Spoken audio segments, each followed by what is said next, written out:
Hello friends, આજનો આપણો જે ટૉપિક છે એનું નામ જે છે ફંડામેન્ટલ ઓફ ઇલેક્ટ્રિસિટી, એટલે કે ઇલેક્ટ્રિસિટીના મૂળભૂત ખ્યાલો.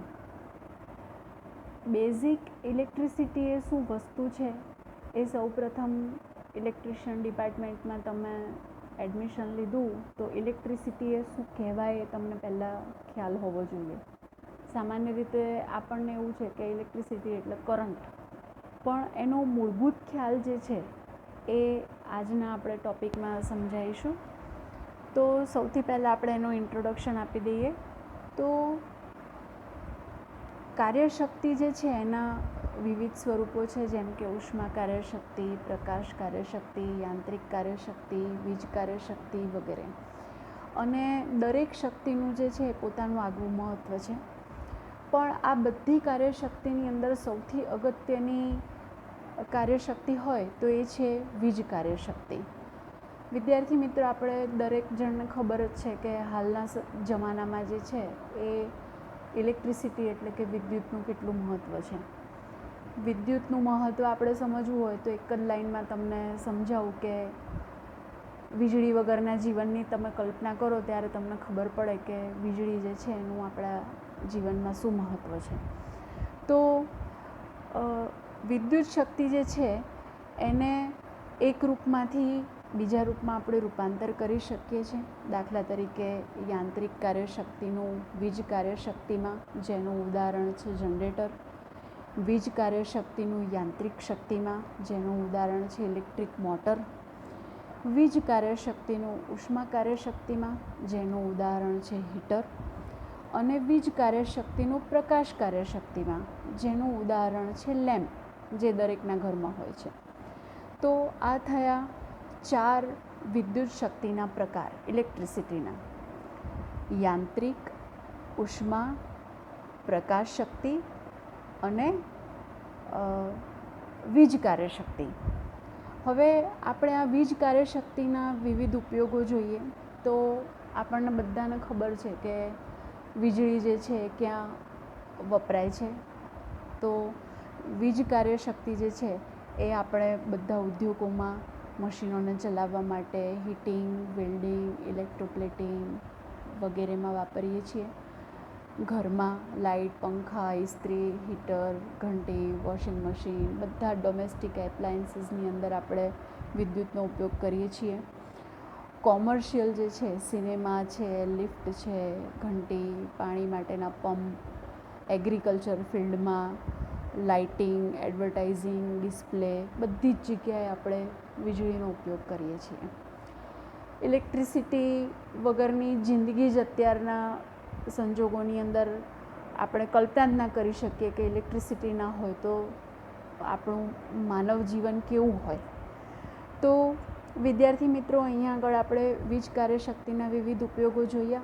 હવે એક બેઝિક કોન્સેપ્ટ કે વિદ્યુત જે છે એ ઇલેક્ટ્રિક કરંટના કયા 2 પ્રકાર પડે છે. તો સામાન્ય રીતે વિદ્યુતના 2 પ્રકાર હોય છે: ડાયરેક્ટ કરંટ એટલે કે ડીસી અને ઓલ્ટરનેટિંગ કરંટ એટલે કે એસી. તો સૌપ્રથમ આપણે ડાયરેક્ટ કરંટ એટલે કે ડીસી વિશે થોડોક પ્રાથમિક ખ્યાલ મેળવીએ.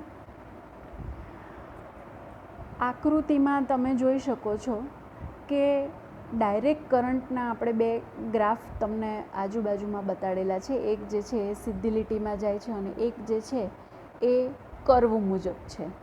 તો વિદ્યાર્થી મિત્રો, ડાયરેક્ટ કરંટમાં કરંટની દિશામાં કોઈ ફેરફાર થતો નથી, ખાલી એને ઓછી કે વધારે આપણે કરી શકીએ. આકૃતિમાં દર્શાવ્યા મુજબ એક કર્વ જે છે એમાં કરંટની કિંમતમાં કોઈ ફેરફાર થતો નથી, એટલે કે એ સીધી લાઇનમાં છે. અને બીજી આકૃતિમાં કરંટની કિંમતમાં તમે જોઈ શકો છો કે વધારો ઘટાડો થાય છે. 0 ઉપરથી ચાલુ થઈને ફરી પાછો 0 આવે છે, એવી રીતના વેવ ફોર્મમાં જાય છે. આ બંને જે છે આકૃતિમાં બતાડેલા એ બંને ડીસી કરંટ જ છે. બંનેની કરંટની દિશામાં કોઈ ફેરફાર થતો નથી, પણ તેના મૂલ્યમાં ફેરફાર થાય છે. આ બંનેને પલ્સેટિંગ ડીસી કહેવાય છે. સામાન્ય રીતે રેક્ટિફાયરની અંદર પલ્સેટિંગ ડીસી જે છે, જે આપણે કર્વ તરીકે બતાડેલું છે, એ રેક્ટિફાયરની અંદર આ રીતનો કરંટ ઉત્પન્ન થતો હોય છે. ડીસી કરંટ એ બે પ્રકારના હોય છે રેક્ટિફાયરમાં, હાફ વેવ રેક્ટિફાયર અને ફૂલ વેવ રેક્ટિફાયર, જે આપણે આગળના ચેપ્ટર ડિટેલમાં જ્યારે ડીસી કરંટ વિશે સમજાવીશું ત્યારે આપણે એમાં ડિટેલમાં જઈશું. અત્યારે ફક્ત એનો પ્રાથમિક પરિચય છે કે ડીસી કરંટ જે છે એ મૂળભૂત રીતે કેવી રીતના તમે આ ગ્રાફમાં જોઈ શકો છો કે કેવી રીતના એની વેલ્યુ હોય છે. આગળ આવે છે એસી કરંટ. એસી કરંટ એટલે કે ઓલ્ટરનેટિંગ કરંટ. આકૃતિમાં દર્શાવ્યા પ્રમાણે ઓલ્ટરનેટિંગ કરંટ જે છે એની કિંમત અને દિશા બંનેમાં સતત ફેરફાર થયા કરે છે. સાઇન વેવ પ્રમાણે બદલાતા ઓલ્ટરનેટિંગ જે છે એનો આલેખ આકૃતિમાં દર્શાવ્યો છે. એને પ્રત્યાવર્તી વીજ પ્રવાહ અથવા તો ઉલટ સુલટ વીજ પ્રવાહ પણ કહેવામાં આવે છે. વિદ્યાર્થી મિત્રો, તમે આકૃતિમાં જોઈ શકો છો કે કરંટ જે છે એ શૂન્યમાંથી એક દિશામાં વધતો મહત્તમ થઈ ફરી પાછો ઘટીને શૂન્ય ઉપર આવે છે. ફરી પાછો વિરુદ્ધ દિશામાં વધતો મહત્તમ થઈ ફરી પાછો ઘટીને શૂન્ય થાય છે. આ રીતે એક આખું વેવ ફોર્મ ઉત્પન્ન થાય છે અને આ રીતે બહુ બધા વેવ ફોર્મ જે છે એ એસી કરંટ એટલે કે ઓલ્ટરનેટિંગ કરંટની અંદર પુનરાવર્તિત થાય છે. યુઝવલી જે છે એ આપણા ઘર અને બધી જ જગ્યાએ આપણે એસી કરંટ વાપરીએ છીએ. તો આપણે ટૂંકમાં આગળ જોઈશું કે એસી અને ડીસી કરંટ વિશે જે છે એ તો તમને આઈડિયા આપી દીધો કે એસી કરંટ કોને કહેવાય અને ડીસી કરંટ કોને કહેવાય. પણ અહીંયા આપણે ટૂંકમાં એના વિશે થોડીક ચર્ચા કરીશું કે એસી સપ્લાય જે છે એ ડીસી સપ્લાય કરતાં વધુ સારો કેવી રીતે, advantages of AC over DC. તો એનો સૌથી પહેલો ફાયદો એ છે એસી કરંટનો કે આપણા ઘરગથ્થુ બધા વપરાશની અંદર આપણે એસી કરંટ ઉપયોગ કરીએ છીએ. એસી કરંટ જે છે એને એક જગ્યાએથી બીજી જગ્યાએ આરામથી ટ્રાન્સમિશન કરી શકાય છે, એટલે કે લઈ જઈ શકાય છે. લોંગ ડિસ્ટન્સ જે હોય એની અંદર આપણે એસી કરંટ લઈ જઈ શકીએ છીએ દૂર સુધી.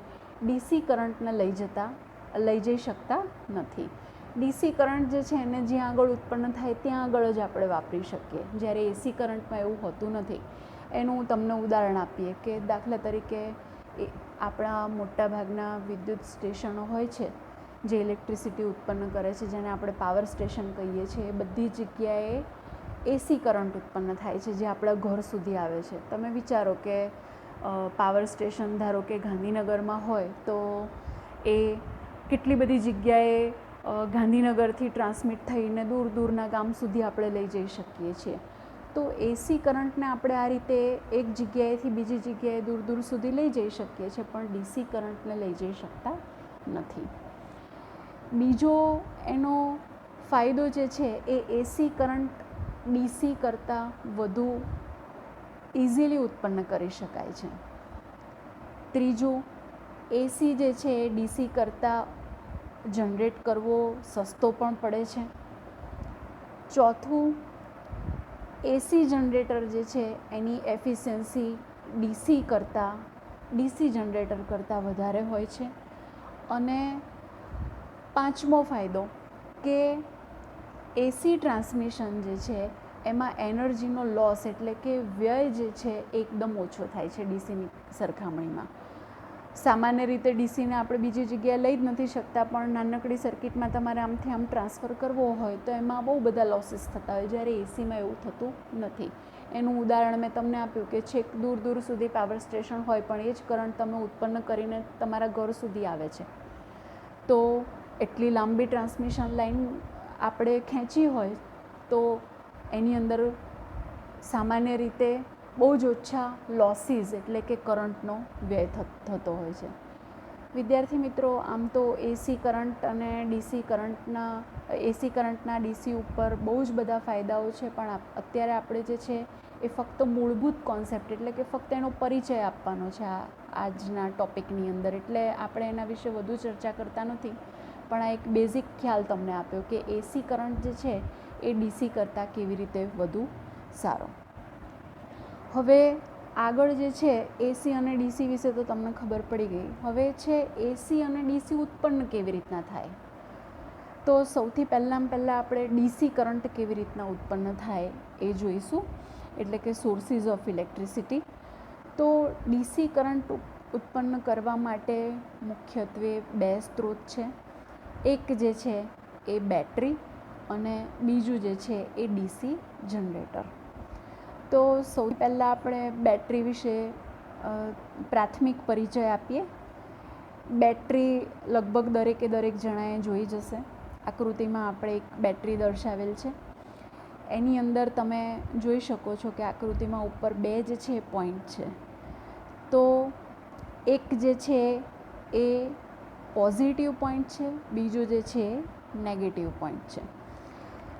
વિદ્યાર્થીઓ, બેટરી દ્વારા કેમિકલ એનર્જીનું ઇલેક્ટ્રિકલ એનર્જીમાં આપણે રૂપાંતર કરી શકીએ છીએ, અને બેટરી એ મેં તમને કીધું એમ ડીસી કરંટ ઉત્પન્ન કરવા માટેનો સ્ત્રોત છે. આમાં પોઝિટિવ અને નેગેટિવ છેડાની સાથે બેટરીની સાથે જ્યારે આપણે લોડ જોડીએ ત્યારે એ બંનેમાંથી કરંટ ફ્લો થઈ અને આખી સર્કિટ પૂરી થાય છે. તો બેટરી એક એવું સાધન છે કે જે ડીસી કરંટ આપણને ઉત્પન્ન કરીને આપે છે. સામાન્ય રીતે ઓટોમોબાઈલની અંદર આપણે વાહનોમાં જે કંઈ બેટરી વાપરીએ છીએ એ ડીસી કરંટ ઉત્પન્ન કરતી હોય છે. બીજું જે છે ડીસી જનરેટર. ડીસી જનરેટર એ એક ફરતું ઇલેક્ટ્રિકલ મશીન છે. તેમાં આર્મેચર, ફિલ્ડ અને કોમ્યુટેટર એ એના મુખ્ય ભાગો હોય છે. ટૂંકમાં પરિચય આપીએ તો પ્રાઇમ મૂવરની મદદથી જ્યારે આપણે આર્મેચરને ફેરવીએ તો એ વખતે યાંત્રિક શક્તિ ઉત્પન્ન થાય છે, અને એ યાંત્રિક શક્તિનું આપણે વિદ્યુત કાર્યશક્તિમાં રૂપાંતર કરીએ છીએ. અને આ ડીસી જનરેટર જે છે એ ડીસીના સ્વરૂપમાં વીજ કાર્યશક્તિ ઉત્પન્ન કરે છે. તો આ એકદમ ટૂંકમાં પરિચય આપ્યો કે ડીસી કરંટ આ બે મુખ્યત્વે રીતથી આપણે ઉત્પન્ન કરી શકીએ છીએ. કઈ? એક બેટરી અને એક બીજું ડીસી જનરેટર. હવે આપણે જોઈએ એસી કરંટ કેવી રીતના ઉત્પન્ન થાય છે. તો એસી કરંટ જે છે એને એક જ સ્ત્રોતથી ઉત્પન્ન કરી શકીએ છીએ, અને એ છે એસી જનરેટર એટલે કે ઓલ્ટરનેટર. આપણે ડીસી કરંટ જે ઉત્પન્ન કરતું હતું એ મશીનને આપણે ડીસી જનરેટર કહેતા હતા, પરંતુ એસી કરંટ જે ઉત્પન્ન કરે એને આપણે કહીએ છીએ ઓલ્ટરનેટર.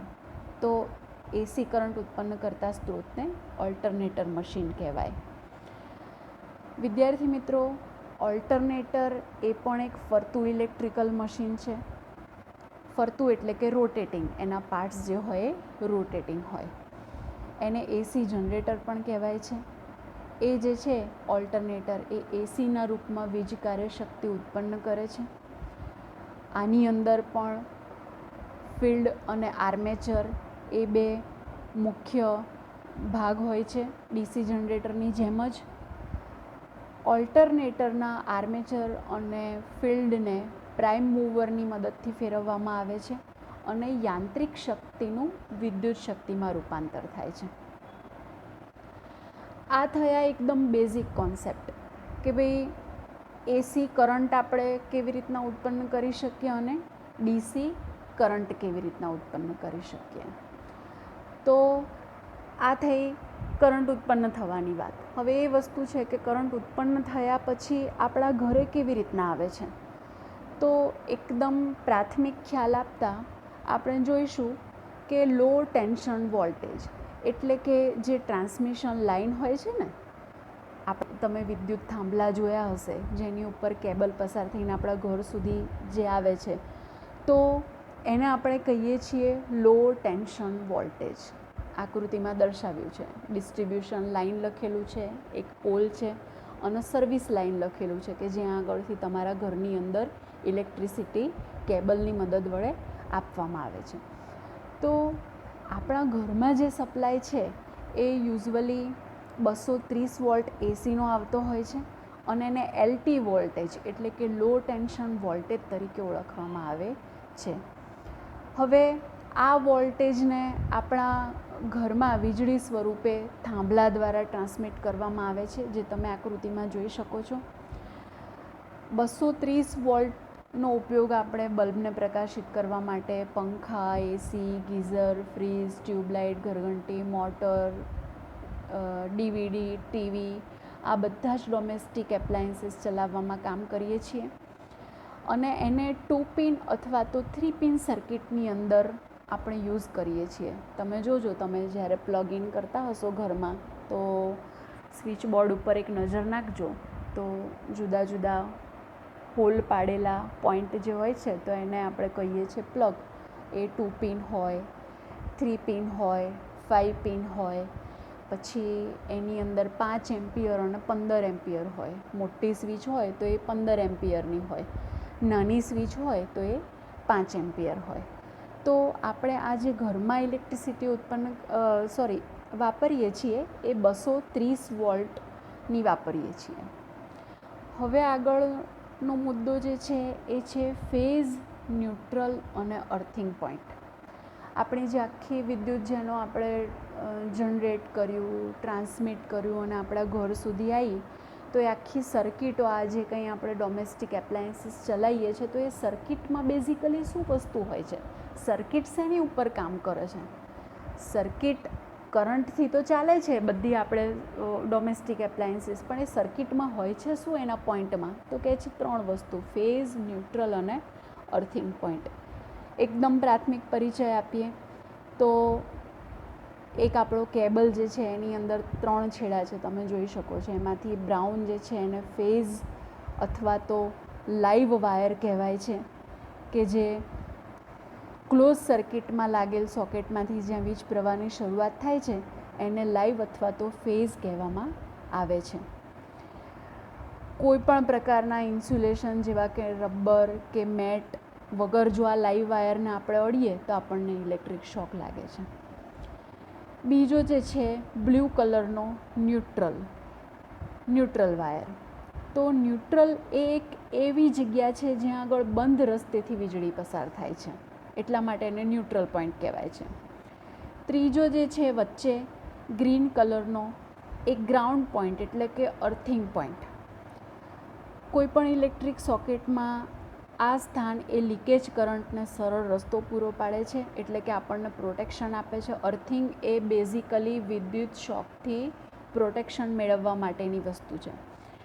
તો જેથી કરીને લીકેજ કરંટ જે છે એ ઇઝીલી સર્કિટમાંથી વહી જાય અને શોકની તીવ્રતાને ઘટાડી દે. એટલા માટે આ 3 જે છે એક કેબલની અંદરથી, કોઈ સર્કિટની અંદરથી આ 3 બેઝિક પોઈન્ટ હોય: ફેઝ, ન્યુટ્રલ અને અર્થિંગ. તો વિદ્યાર્થી મિત્રો, આજના ટૉપિકની અંદર એકદમ ફંડામેન્ટલ ઓફ ઇલેક્ટ્રિસિટી એટલે કે વીજળી વિશેનો આપણે મૂળભૂત જે છે એ કોન્સેપ્ટ ક્લિયર કર્યો. બેઝિક કોન્સેપ્ટ કે ઇલેક્ટ્રિસિટી કોને કહેવાય, ઇલેક્ટ્રિસિટીના પ્રકાર કેવા હોય, એસી, ડીસી, એને કેવી રીતના આપણે જનરેટ કરી શકીએ, શેના વડે આપણે જનરેટ કરી શકીએ, એને જનરેટ કર્યા પછી ટ્રાન્સમિટ કેવી રીતના થાય, એટલે કે એક જગ્યાએથી બીજી જગ્યાએ કેવી રીતના આવે, આપણા ઘર સુધી કેવી રીતના આવે, આપણા ઘર સુધી આવ્યા પછી કેટલા વોલ્ટેજ હોય, તો કે 230 વોલ્ટ આપણે ઘરે વાપરતા હોઈએ છીએ. પછી એ ઇલેક્ટ્રિસિટી બોર્ડની અંદર કયા પ્રકારના મેઇન કનેક્શન હોય, ફેઝ, અર્થિંગ અને ન્યુટ્રલ. તો આ એકદમ પ્રાથમિક ખ્યાલ જે છે ઇલેક્ટ્રિસિટીનો આપણે આજના ટૉપિકની અંદર સમજો. Thank you very much.